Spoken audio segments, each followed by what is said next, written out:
I'm ready to get heated. Don't you wanna have fun? Fool around someone. Hey everyone, welcome back to my channel. My name's Tamika. This is gonna be a very controversial video because I might get angry. We don't really know for sure. I tend to get angry when talking about some of these authors. So let's get started. So today I'm gonna be sharing authors that I will not be reading. These are authors that I have potentially read from or not. It really, there's not a preference on have I read from this author or have I not. This is literally just authors that as of this point going forward, I will not be reading unless something drastically changes or something along those lines happens to warrant me reading them again. So let's start off with one that is not surprising, that I don't think anyone is going to be shocked that I'm mentioning. Let's talk about Megan March. So listen, I don't separate my political beliefs and problematic shit with the author. So like if the author does something that is against my political beliefs or does something that I just find absolutely irredeemable, I'm not reading their books anymore. That is just how I am. That is the way that I function. There are too many books in this world for me to read, for me to support somebody who goes against everything I believe in. When I tell you that I don't read from people who are anti-mask, who are Trump supporters, or people who are anti-LGBT, that is not because of, you know, this silly idea that, you know, politics can't be separated. I don't care if you think they can be separated or not. I don't want to see that. I don't want anti-LGBT or racist or any of the above. I don't want any kind of discrimination in the books that I'm reading. So if you voted for someone like Donald Trump, just like Megan March did, or you say that we shouldn't have had a mask mandate in the height of the mask mandate when you could potentially be killing my chronically ill friends, because I have several friends who are chronically ill, who, you know, are one of the biggest groups of people who were the most affected by people who refused to wear a mask. I'm not separating that. If you can potentially kill one of my friends because you don't want to put a piece of fabric over your face, I don't want to read your books. You can sit here and tell me that you can separate the art from the artist and that I don't need to put my political views into the books that I read. That's not how I function. That's not how I work.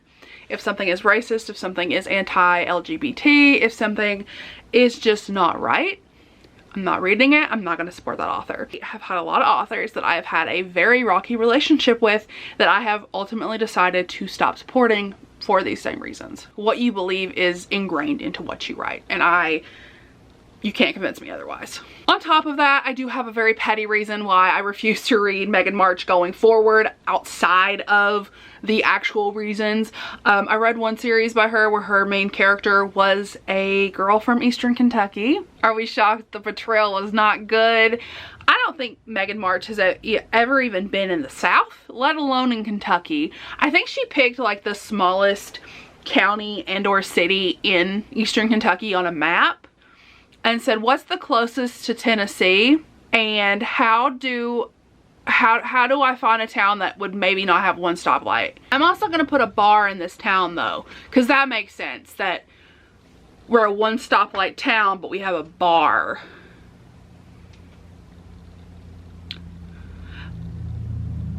I live in a bigger county than this took place in, and we don't even have a bar. I don't know where the nearest bar is. I think we need to go to West Virginia to go to a bar. Like, that's how close I think the nearest bar is in Eastern Kentucky. Like, this girl did no research and I refuse to fucking read her ever again. It just pisses me off when people make fun of Eastern Kentucky because, like, we get enough shit as it is. I get enough shit for how I talk and for the people that I'm around and for the different things that I say that are not like everyone else, and just for the fact that I'm here, that I live in a really rural area with high accounts of poverty. I get shit for it all the time. I don't want to hear anything else. If you can't do your portrayal right, don't fucking do it. I also have Penny Reid. I love you, May. I just don't want to read her. I have seen some not great behavior. I've never read any of her books. May loves her books, but Izzy has shared a lot of negative things she has done. Specifically, there is a skinhead in the first Penny Reid book in the Winston Brothers series. I just have no interest. I'm not going to support that. I'm not going to read it. Izzy said she doesn't do a good portrayal of the South, and as I've said 15 million times, I'm tired of people not doing well by the South. It just makes me feel unwanted as a reader. I don't want an uneducated person from the South. I just think it's stupid and it gives us the wrong name. I don't know what this author's name was, but I know the book cover. I'm going to tell you, I'm never reading this author. I don't know what it is. It's on the screen, obviously. But this author specifically wrote a book about two twin boys who fuck their dad. It's their stepdad. They're 17. No. The way that the author handled the criticism was enough for me to say, no thank you, I'm done. Will never read from you ever.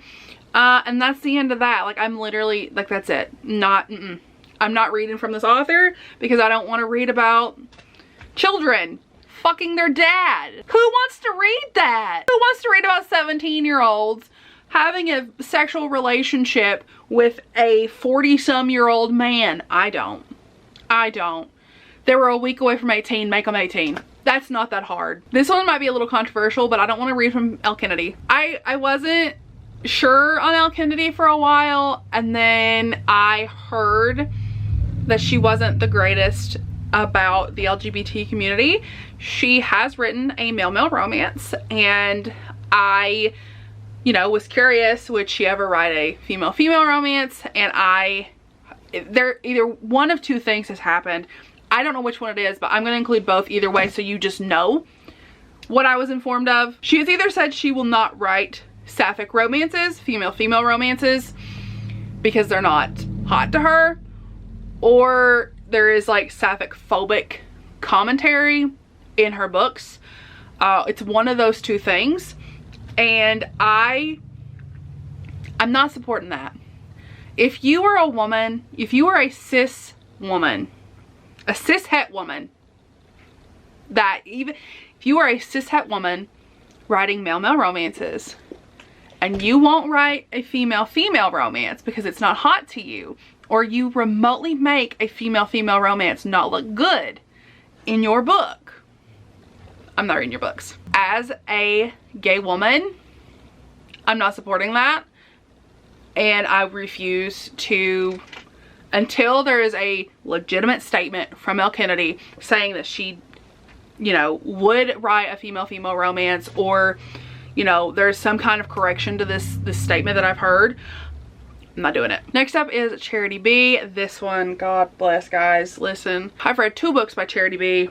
I will not be making that mistake again. Charity B wrote The Skeleton King and R.I.P. The Skeleton King was literally about a dude who fucked corpses. R.I.P. was about siblings who had sex with each other. And I'm just, no. I'm out. I'm not telling you anything else, but I'm out. It's just a small one. Just a little one, just to toss her in there. It's a Kentucky author that, you know, I really wanted to support. I was really excited about. It's Missy Ann. She doesn't even write romance, guys. These books aren't even good.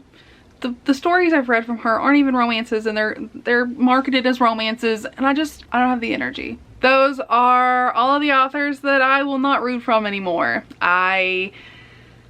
These are all solid. You can't change my mind on these unless you somehow pull out some kind of proof that Mel Kennedy would write a female-female romance. If she wrote a female-female romance, I'd eat my words. That'd be the first book I'd read from her. Yeah, if you're still here, leave me a skull emoji down in the comments, because I'm sure some of y'all are dead after I said some of these. So yeah, I'll chat with y'all in the next one. Don't you wanna have fun? Don't you wanna have some fun? Yeah, this baby said that they don't got a future like